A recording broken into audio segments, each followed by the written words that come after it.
آله وصحبه أجمعين أما بعد فأعوذ بالله من الشيطان الرجيم بسم الله الرحمن الرحيم اتل ما أوحي إليك من الكتاب وأقم الصلاة إن الصلاة تنهى عن الفحشاء والمنكر صدق الله العلي العظيم.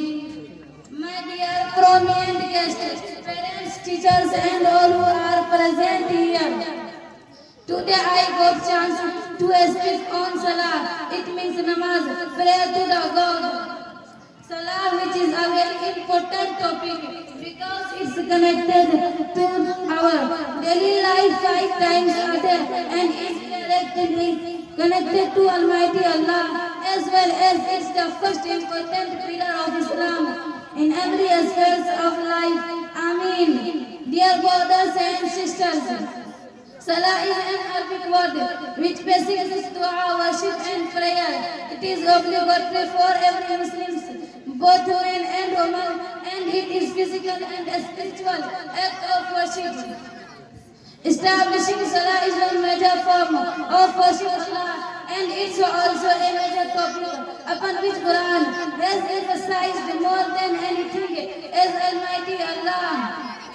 أول ما يحاسب به العبد الصلاة فإن قبلت قبل سائر عمله وإن ردت رد عليه سائر عمله.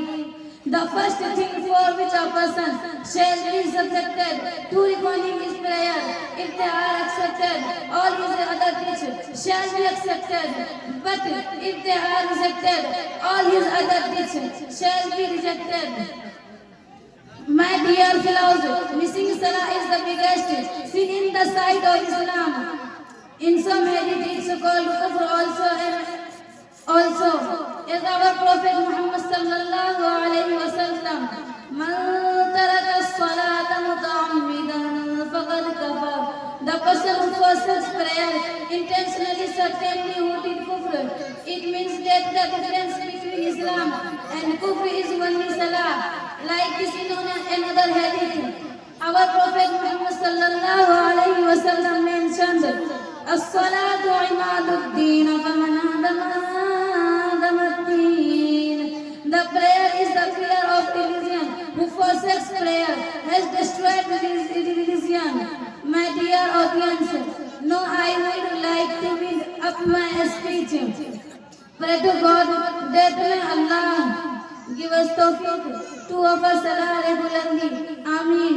Wa akhiru da'wana alhamdulillahi rabbil alamin. माशाअल्लाह, बहुत खूब। ऐसे ही हमारे